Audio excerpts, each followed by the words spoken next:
Omo Jogun Weree. Mo dẹ̀ ní Ìyábọ̀ Òjó. Ọ̀rọ̀ èèyàn mẹ́ta tí mo fẹ́ sọ lálẹ́ yìí nìyẹn. Destiny Boy, Lizzy Anjorin àti Ìyábọ̀ Òjó. Lizzy Anjorin sọ̀rọ̀ kan, ọmọ òṣì lọmọ yẹn, ẹ mọ̀ ọmọ òṣì ni, though adopted daughter mi ni, ọmọ òṣì ni. Ó gbogbo ìṣe ẹ̀ ó ń ṣò bí ó ń sọ fún wa irú àwọn wo ni wọ́n bí Lizzy Anjorin. Ìsọ̀rọ̀ sí ẹ̀ ó ń jẹ́ ká mọ̀ pé àwọn tí wọ́n bí wọn ń ṣe ni rè, ẹni lásán ni wọ́n, àwáyé má ṣe rere, ìwà ọwọ́ wọn náà ò lè jẹ́ kó ṣe rere. So ọ̀rọ̀ tí mo kàn gbọ́ tẹ́lẹ̀, mi ò ń sábà jáde nítorí mo ò ní much time. Òun ni ọ̀rọ̀ Ìyábọ̀ Òjó. Níbi tí ó ti ń sọ̀rọ̀ pé ẹjẹ́ ń tẹ́ play káwa náà jọ gbọ́. Òun ni wàá fi wá mọ̀ ta ló bí eléyìí, ta ló tọ́ eléyìí, ta ló bí eléyìí, ta ló tọ́ eléyìí. Ó mì ní pé wàá fi wá mọ̀ pé ó mì pé eléyìí èpè ló fi tọ́ eléyìí, òun lélẹ́yìí fi dàgbà mọ́ èpè tí kò wá rí nǹkan kan nínú èpè pé kí èèyàn ṣépè kò rí nǹkan kan bẹ́ẹ̀. Ó tiẹ̀ wá béèrè ìbéèrè kan, ó ní ta ni àwọn òbí ò ṣépè fún rí, ìyá tó bí èmi ò ṣépè fún mi rí. Kò tiẹ̀ sọ́rí pé ọmọ burúkú, òun ló fi máa mọ̀ pé ìyá tó bí Lizzy Anjorin awáyé wá pasán ni. Kò ń ṣàwọn ìyá tí wọ́n fi ń ṣàdúrà fọmọ. Máa play ẹ̀ fún wa o. Ní few days ago, ọ̀rọ̀ tí Ìyábọ̀ Òjó sọ ni, má gbọ́. Tó bá ti ń bọ̀ ọmọ ìwé wọn máa gbọ́ mi ṣe pé. Ó ń sọ̀rọ̀ pa dúró Ìyábọ̀, ìwọ náà dúró Ìyábọ̀. Ó ń sọ̀rọ̀ ń pa èèyàn ẹ̀kan, alásùnmọ́ ẹ̀kan. Ó ní tó bá ti ń bọ́mọ ẹ̀ wí, á máa gbé ọmọ ẹ̀ ṣépè. Ẹ̀yin tẹ́ ń gbọ́ wa, ẹ mọ̀ èwo kẹ́ ẹ gbọ́mọ ṣépè, ṣé nǹkan tó dání. Ó ní tó bá ti ń bọ́mọ ẹ̀ wí, á máa gbé ọmọ ẹ̀ ṣépè, ó ní nítorí òun yẹra fún. Gbọ́ nǹkan tó ń sọ o. For me, I just feel it's annoying. Kí wọ́n máa ṣe kí ọmọ èèyàn. Ó ní fún ara òun rí pé nǹkan burúkú ni. Ohun tí ò ṣe gbọ́ ni pé o bímọ, ọmọ tó lóyún ẹ̀, ọmọ tó dẹ̀jẹ̀lé lórí, ó wá bí kalẹ̀, ó tún wá wò pé kò wúlò, wá ń ṣépè fún. Nǹkan tí Ìyábọ̀ Òjó ń sọ ń bẹ̀ nìyẹn o. Ó ní it is annoying pé ọmọ tó bí ó wá ń ṣépè fún. Ọmọ ọlọ́mọ gan yẹn ò gbọ́dọ̀ ṣépè fún ọmọ ọlọ́mọ. Ẹni bá bímọ gan ò gbọ́dọ̀ ṣépè fún ọmọ ọlọ́mọ. Kàtí ẹ̀ tó wá ní iyì tí wọ́n wá bí tó o bí. Ọ̀rọ̀ tí Ìyábọ̀ Òjó ń sọ nìyẹn o. Máa gbọ́ lọ. Ọmọ èèyàn ṣe lè bíyàn ló tó. There's power in the tongue. Ó ní kò sí bí ọmọ èèyàn ṣe lè bíyàn nú tó. Ó ní there is power on the tongue. Òun ní pé àṣẹ wà lẹ́nu, gbogbo aláṣẹ lẹ́nu o. Ká wá sọ pé ìyá kan wà, ó bímọ kan, ọmọ tí ẹ̀yẹn wá ń ṣépè fún. Ìyá kan tún wá wà, òun náà bímọ, ọmọ tí ẹ̀yẹn yẹn ń ṣàdúrà fún. Ṣáà lè fi àwọn méjèèjì wéra wọn.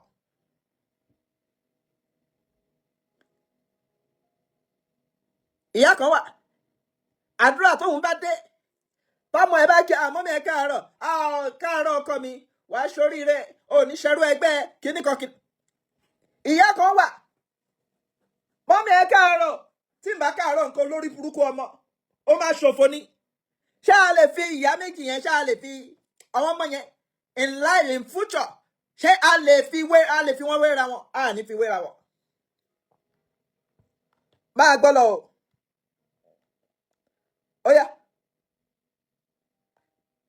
You know, God don't come down from heaven. He sends. So also kan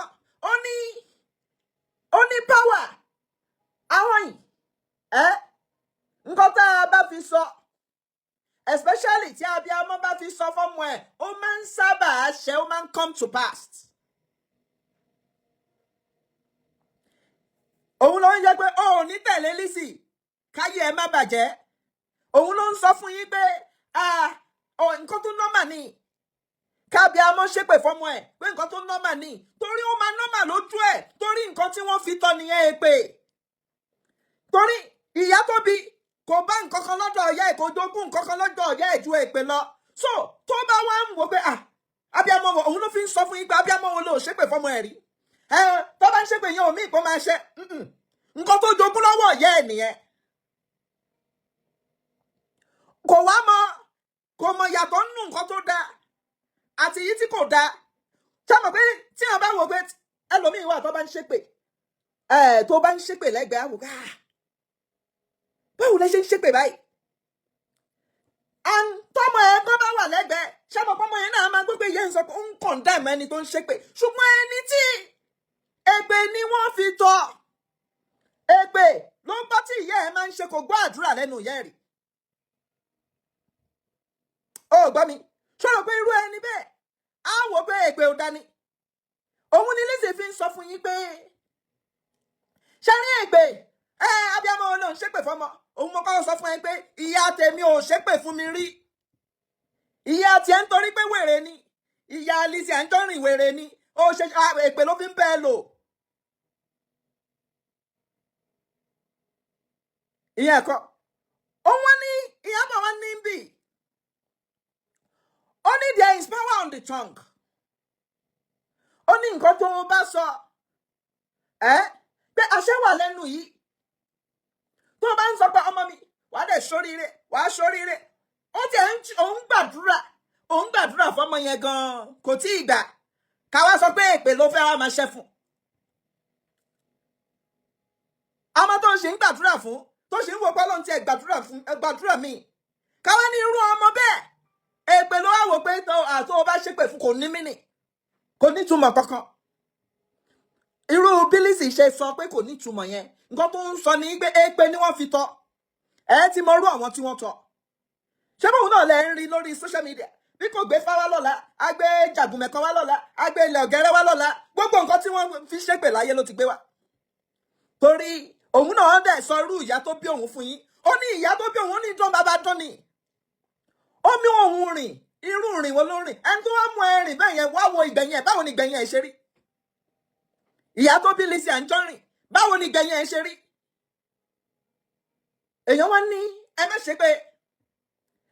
ṣépè fún àwọn ọmọ yín tẹ́ ẹ bá ṣépè fún àwọn ọmọ yín ọmọ èpè yín máa ń lapa lára ọmọ wèrè Lizzy yìí Ọmọ Jogun Weree òun náà wá jáde wá ní rárá o abiyamọ lè ṣépè fọ́mọ ẹ̀ ó ní kò ṣe kankan bá gbọ́dọ̀.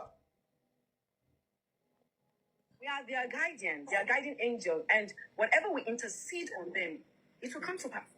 So we must be mindful. Ó ní nǹkan tó ń sọ ní pé a gbọ́dọ̀ ṣọ́ra irú àwọn ọ̀rọ̀ tí a máa sọ sọ́wọ́n ọmọ wa. Ọ̀rọ̀ nǹkan tí Ìyábọ̀ ń sọ nìyẹn. Nígbà tí Lizzy Anjorin máa jáde, sóhun lélẹ̀. No, ó jalè, ìyẹn kọ́ mò ń lọ, ó jalè. Ọ̀rọ̀ olè yẹn jọ́ mi nìyẹn. Nígbà tóun máa jáde, ó ní ẹ má dá lóhùn, ó ní ẹ má ṣépè fà, kò sí abiyamọ tó ń ṣépè fọmọ. Torí bí nǹkan tóun bá ń lé, nǹkan tó dàgbà mọ́, òun ní pé ìyá ẹ̀ ó bẹ́ ìpè lẹ́nu ìyá ẹ̀ ni. Àǹtọ́ ọmọ bá dẹ̀ gbé ìpè lẹ́nu ìyá ẹ̀, ó máa dàbí ẹni pé nǹkan tí ìyá ẹ̀ ń ṣe yẹn, nǹkan tó nọ́mà ni. Òun lẹ fi ń gbọ́ lẹ́nu ẹ̀, ó ti sọ irú báwo ni ìyá ẹ̀ ṣe rí. Ó ti ṣàlàyé bí báwo ìyá tó bí ọmọ yìí tábàtì ẹ̀ ń béèrè pé irú ìyàwó ló bí Lizzy Anjorin. Ó ní ìyá tó bí òun idán bàbá idán ni. Èèyàn ò ní jẹ́ idán bàbá idán kó má jẹ́ ẹlẹ́gbè. Ìyá tó bí òun ó mọ̀ òun rin àwọn ìrìn olóṣì kan ó ṣàmú òun rìn. Ìyàn ò ní jẹ́rú ẹ̀ kó má máa bẹ́ ìpè sùn. Béèrè, èmi ò fẹ́ béèrè pé kí ló yà yá ìwèrè. Èmi ò ní béèrè yẹn, ẹ jẹ́ àfìyàn lẹ̀. So Destiny Boy wá kú. Àwọn èèyàn wá ń sọ lọ́tún lósì.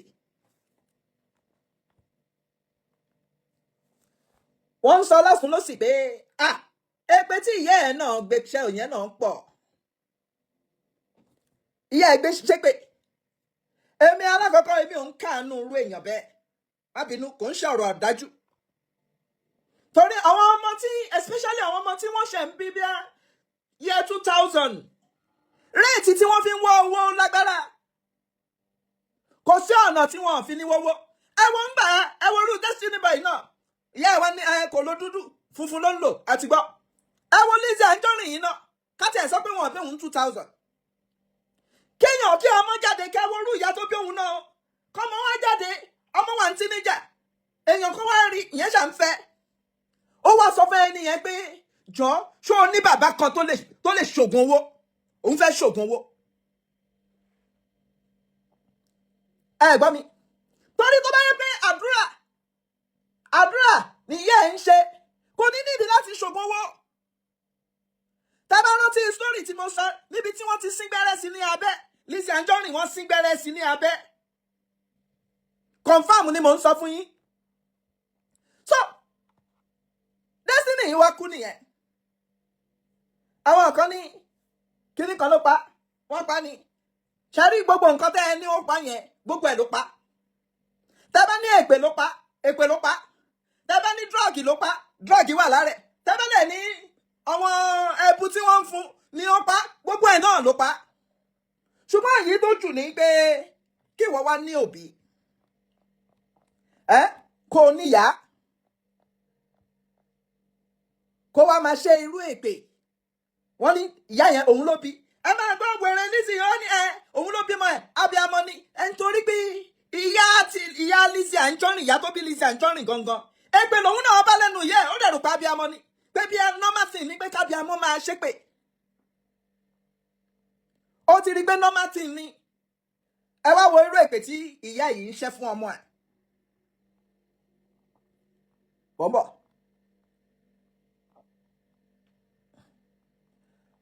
Lára ẹ̀ ní ẹjẹ́ àgbọ́ nínú ẹ̀ ni o. Tí mo dẹ̀ dúró nítorí tiẹ̀. Tí mo dẹ̀ dúró nítorí tiẹ̀ ni mo ṣe dé ọ̀dọ̀ bàbá yìí. Tó mú mi wá àti bàbá ẹ̀ kẹlọ̀ finish àlàyé lọ́dọ̀ bẹ́ẹ̀ kí. Kẹ́sìrì wà láì fún mi láì o tó jẹ́ ìyẹn nínú ayé mọ́. Ó ní Destiny. Ó ní wà láì súnmọ́ bí láì.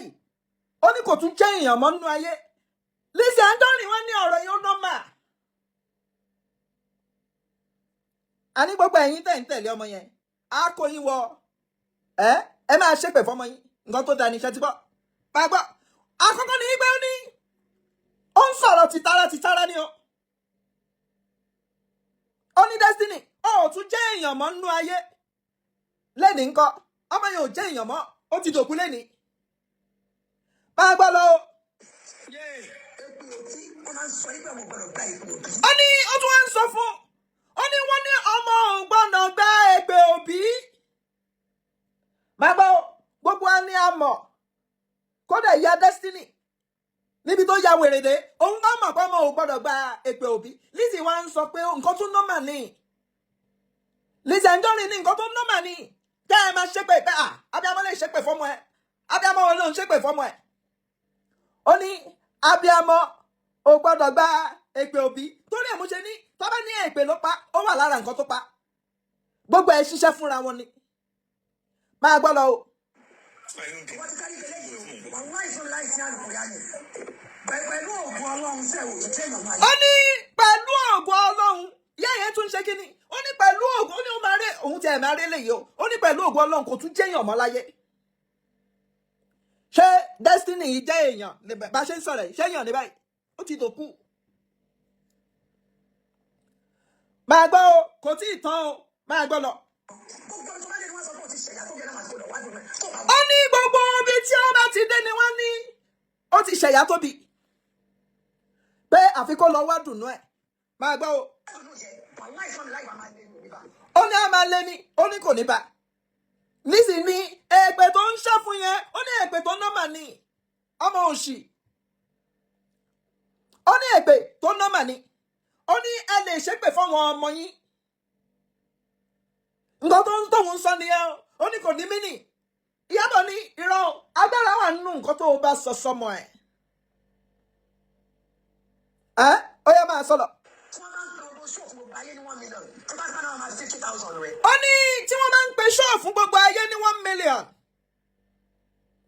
ó ní tipátipá ni wọ́n á fi 50,000 lọ kò tí ì tán síbẹ̀ o ó yá kó continue. ó tún wá ní tí kò bá rí bẹ́ẹ̀ ó ní kó sọ pé òun kọ́ lòun bí ó ṣùọ̀ fún níbi tó ṣùọ̀ fún ìyá yẹn dé ó ní àní ó máa rí bẹ́ẹ̀ ni ó ní tó ò bá wá rí bẹ́ẹ̀ sọ pé mi kọ́ ni mo bí ẹ ó yá.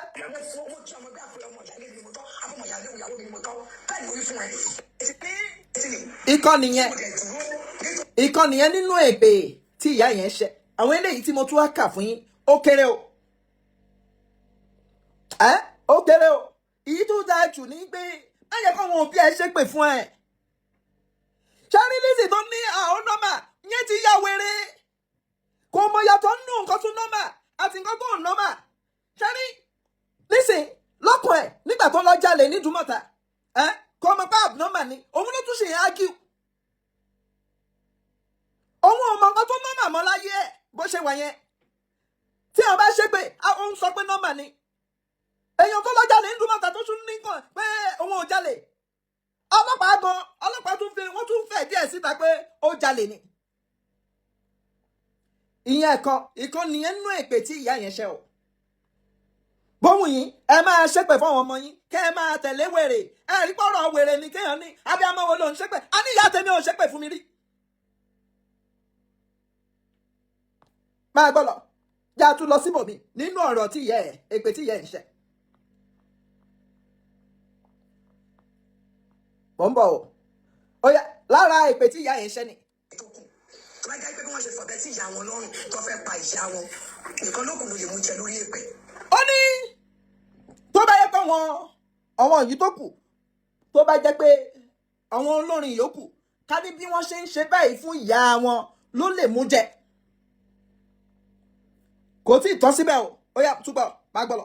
lọ́gbọ̀n wọn bá fẹ́ pé wọn bá fi ọ̀bẹ sí ìyá wọn lọ́rùn wàláì fún mi láàyè wàláì fún láì mo tún fi ọlọ́run ṣẹlẹ̀ kankan ní o ó lè mú ẹ̀kọ́ mú ibà lépè mo fẹ́ gbé ìṣúná wọlé sùn nígbà tó bá pè nìkan ni mo bá bí ẹ̀ tó bá pè nìkan ni mo tẹ̀gẹ̀ sẹ́nu. ó ní nǹkan kan tó lè jẹ́ kó escape èpè yìí òun ní pé àfi tó bá yẹ pé òun kọ́ lòun bí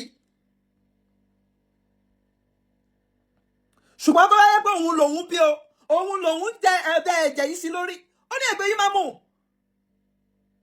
bá a gbọ́ lọ. tó bá yẹ pé èkó mi kọ́ ni mo fi wẹ̀ fún oṣù mẹ́sàn-án ṣọ́gbọ́n ọyàn mi kọ́ ló mú tó fi pé bí ọdún kan àbọ̀ nígbà àyà mi èpè tí mo fẹ́ ṣẹ̀yìn nínú ẹ̀. ṣọ́túnbọ̀ ó ṣọ̀ fún pépè yẹn máa mú torí ẹ̀ mo ṣe ní tẹ́lẹ̀ ní èpè ló pa èpè wà lára nǹkan tó pa ṣẹ́rí èpè àti ògùn àti kíni gbogbo wọn ń ṣiṣẹ́ pọ̀ ni.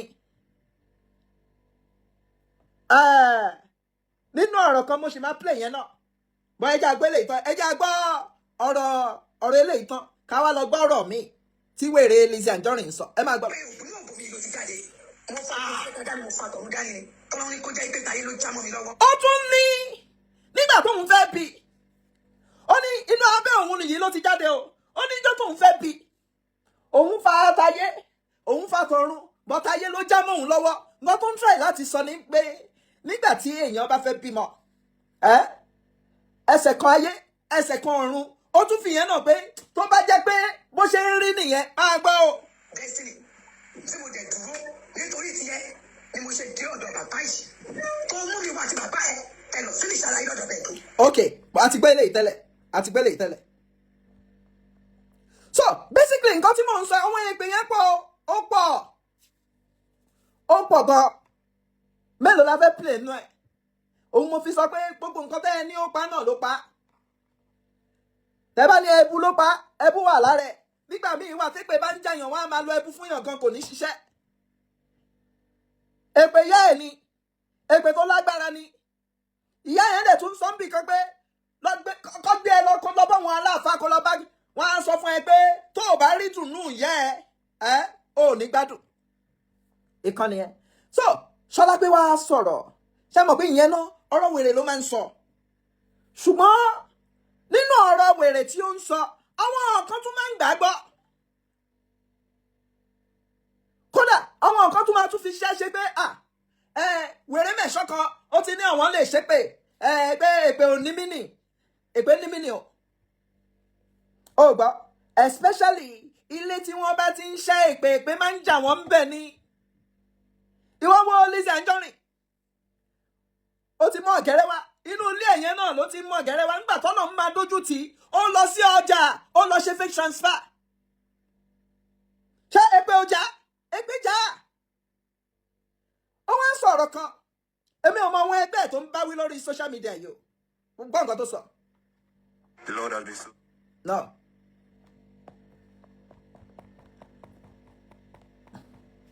ẹ gbọ́ nǹkan tó sọ ń sè ẹ gbọ́ nǹkan tó sọ.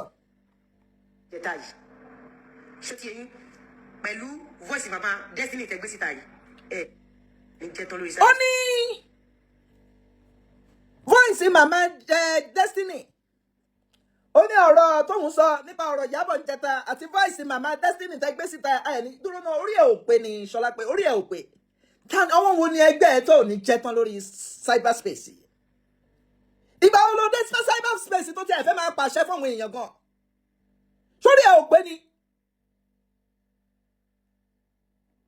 ẹ wá gbọ́ wọ́n gbé voice mama Destiny jáde wọ́n gbé mama Destiny á béèrè pé èpè tí ìyá Destiny yẹ kí ló dé tó ń ṣépè fọmọ ẹ̀ ọmọ ẹ̀ ní lóòótọ́ bọ́ nítorí pé wá jẹ́ ọmọ ẹ̀ á máa ṣàwa ní kàyéfì kódà bó ṣe ń ṣépè yẹn gan á tún wá máa wò pé ṣóun ló bí ọmọ yẹn lóòótọ́ ṣá á máa wò pé ṣé ọmọ tí ó ń ṣépè fún yìí torí wọ́n wò pé ìyẹn ò lè jábí amúkú máa ṣépè bẹ́ẹ̀ yẹn mo rò pé ibi tó nígbà tọ́mọ ẹ̀ dẹ̀ kú àwọn tí wọ́n gbé jáde wọn ò jẹ̀bi àwọn kan gbé jáde láti sọ pé lára èpè tó pa ọmọ yẹn ni èpè wà lára nǹkan tó pa tàbí ní bí òkú òru àbí whatever òru ló ń ṣe èpè náà wà lára ẹ̀ òun nǹkan tí mò ń sọ ní pé ẹ̀yin abiyamọ ẹ yé ṣépè fún àwọn ọmọ yín wèrè yìí tó ń sọ fún yín pé ẹ lè ṣépè fún àwọn ọmọ yín wèrè lòun ìyá tó bí náà wèrè ni máa gbọ́ wèrè ẹ o máa gbọ́ o. Nobody must drag ìyá Destiny.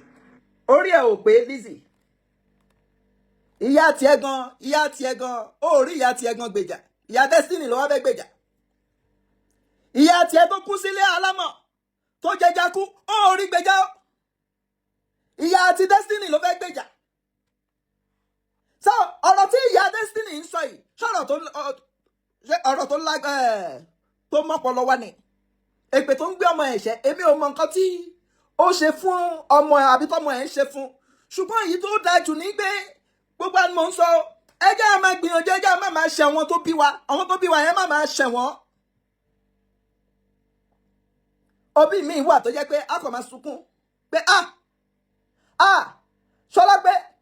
ṣọlá pé ó lè gbómi lójú mi ó jẹ́ ní nísìmí bóyá irú ẹ̀ níyà Lizzy iṣẹ́ fún ṣọwá nísìmí kò nísìmí máa gbọ́ ọ̀rọ̀ wèrè ẹ o mo ò ní play gbogbo ẹ̀bọ ẹ máa gbọ́ ọ̀rọ̀ wèrè ẹ. òun ló gbé nǹkan ẹ̀ ó gbé fóṣù mẹ́sàn-án kò pàjẹ́. orí ẹ ò pé ó ní òun ló gbé nǹkan ẹ̀ Ṣọlá pé ọmọ wèrè má bínú o ti máa ń pè ní ọmọ wèrè ìdí tí mo fi ń pè lọ́mọ wèrè nítorí pé ìyá ẹ̀ náà ya wèrè kó tó kú ni iṣẹ́ ọwọ́ ìyá ẹ̀ ló fa o.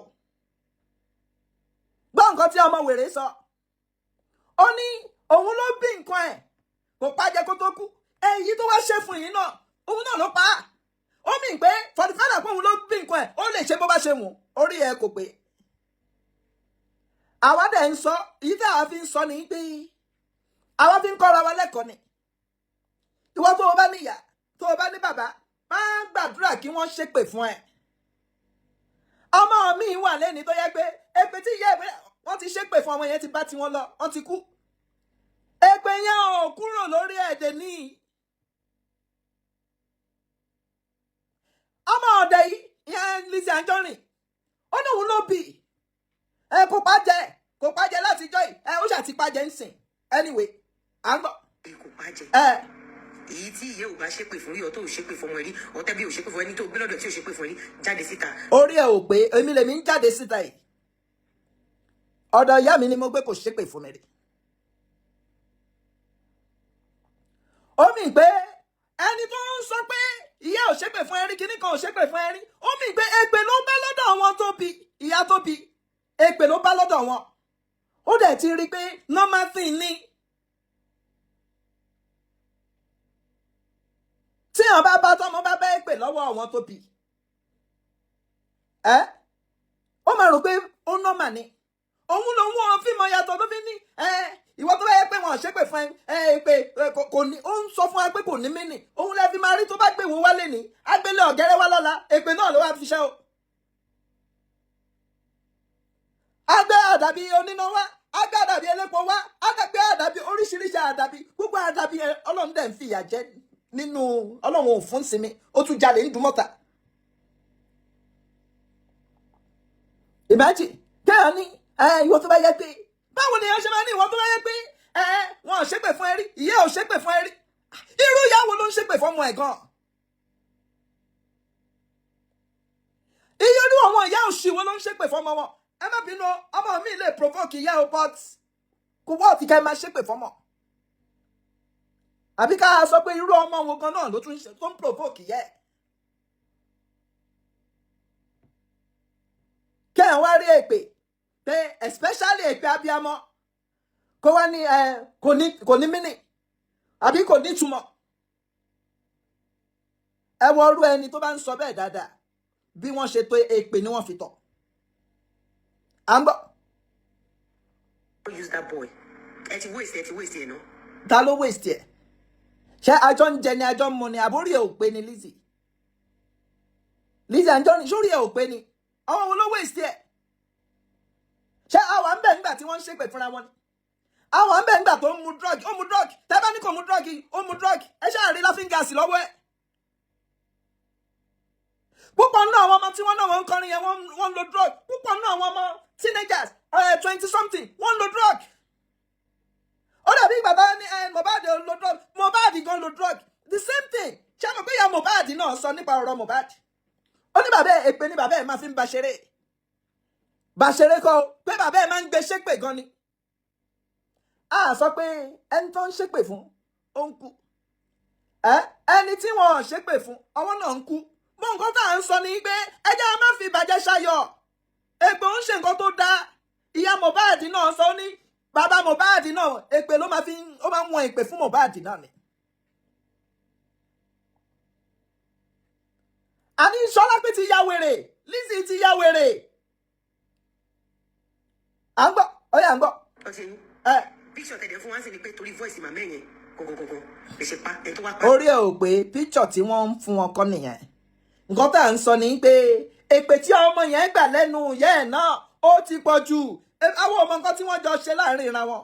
lóòótọ́ ìyá ẹ̀ tó wá ń jáde gbogbo cover up yẹn èmi ò tiẹ̀ kó yẹn jẹ náà.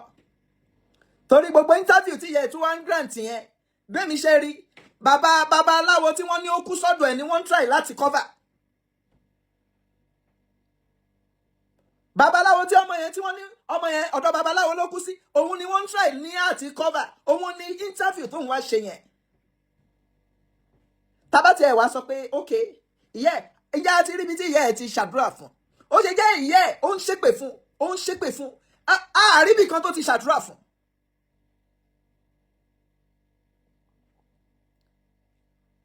Ṣọlá pé ò gbádùn, èmi ń sọ fún yín pé Ṣọlá pé ò gbádùn díẹ̀ ló kù, òun náà máa jáwọ́ títí, ó máa jáwọ́ gbogbo àwọn tí wọ́n ẹjọ́ ń ṣògùn ní Ṣàngó.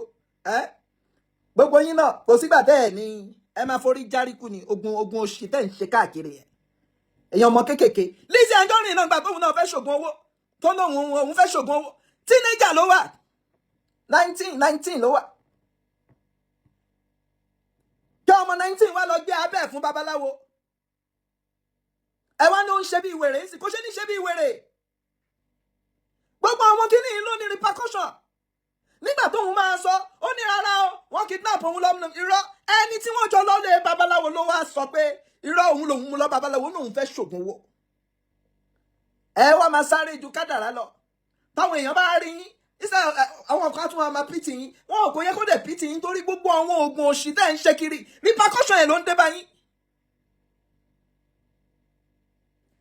anyway ẹ̀yin abiyamọ tẹ́ ń gbọ́ ọ̀rọ̀ yìí mo ní pẹ́ ń bì òun ni pé ẹ má ṣe pé fún àwọn ọmọ yín o èpè tẹ́ ẹ bá ṣe fún àwọn ọmọ yín á lápá o èpè tẹ́ ẹ bá ti ṣe fún àwọn ọmọ yín ẹ ti ẹ̀ sì ń ṣàdúrà fún wọn kò tí ì gbà ó wá yẹ pé èpè lẹ́fẹ̀ẹ́ máa fi bọ́ àwọn ọmọ yín ṣeré ẹ má ṣe pé fún àwọn ọmọ yín o ò ní sọ jù báyìí lọ ní alẹ́ yìí á tún pàdé lọ́jọ́ mi kò jẹ́ bó ṣe jẹ́ ó dàbọ̀.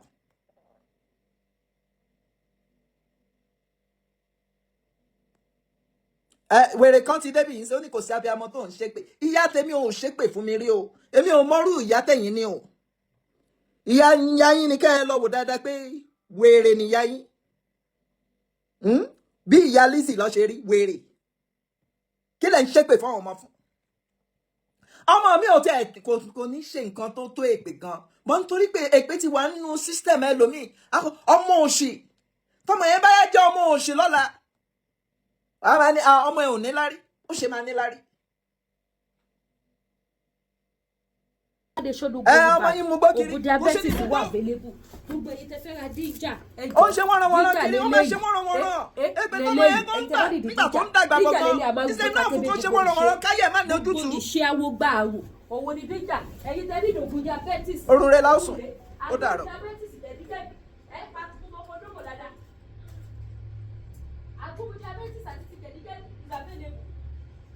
Agumu jẹ̀díjẹ̀dí diabetes is available òun ni confam ajẹ́bí idán confam ajẹ́bí idán òun mo kọ́dé yìí ẹ̀yin mọ́ mi ẹ̀yin dádì mi òun rèé jẹ̀díjẹ̀dí lélẹ̀ gbogbo ẹ̀yin tó jẹ́ pé newspaper àbí fóònù yìí lẹ máa lọ tẹ̀ ní tọ́ílẹ̀tì ẹ máa wo show nínú tọ́ílẹ̀tì níbi tó tẹ́tí lọ ṣe ìgbọ̀nsẹ̀ ẹ wá jókòó pa síbẹ̀ látara wípé kí ni ìgbọ̀nsẹ̀ yóò ní wá lásìkò tó yẹ kó wá gbogbo ẹ̀yin tẹ́ bá wà nínú position yẹn ẹ wá ra ògùn jẹ̀díṣ ẹ nílò 5 minutes ní toilet tẹ́ máa fi kó gbogbo kíní jáde tí gbogbo kíní yà máa jáde pápápá ẹ ní jókòó sínú toilet kẹ́ máa ṣe kíní kẹ́ máa wo program mọ́ ẹ lọ jókòó comfortable sínú yàrá ayé ni sínú yàrá ayé ni gbogbo ẹ̀yin tẹ́ ní diabetes ò dáa o diabetes ò dáa ó kúrò ẹ̀mí èèyàn o ẹ̀yin tẹ́ bá tètè rí pé yes diabetes ti wà lára ẹ tètè wá ra ògùn diabetes àbẹ́yìn tẹ́ ti ní lára tipẹ́tipẹ́ ṣẹ́yìn tẹ́ ti ní lára tipẹ́tipẹ́ 2 pack yìí lẹ́ máa lò